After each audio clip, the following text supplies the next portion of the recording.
Papakita ko lang sa inyo yung digital copy ng ating national ID. So, una-una guys is dapat meron kayong account sa eGovPH app. So, dapat naka-register kayo dito and dapat verified din yung account ninyo. So, kung wala pa kayong account guys sa eGovPH and hindi pa kayo verify, meron ako ilalagay na link sa description box and nakalagay doon kung paano nga ba mag-register at mag-verify ng account sa eGovPH app. So, open ko na yung aking eGovPH app.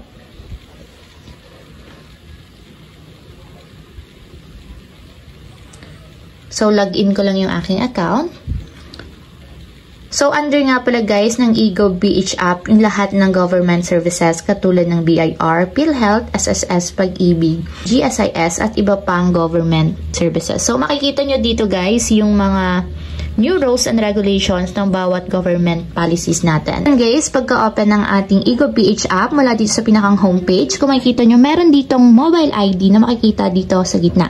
So, ang gagawin nyo lang guys, is itatap nyo. And wait nyo guys hanggang sa mag-generate yung ating PhilSes or yung ating digital ID. So, ayan guys, kung makikita nyo, copy lang to ng ating national ID. So, ito yung pinakang soft copy natin. And pwedeng nyo ditong lagyan ng signature since nga, pwede tayong mag-add dito sa ating profile. So, pwede nyo lagyan ng signature yung inyong mismong ID.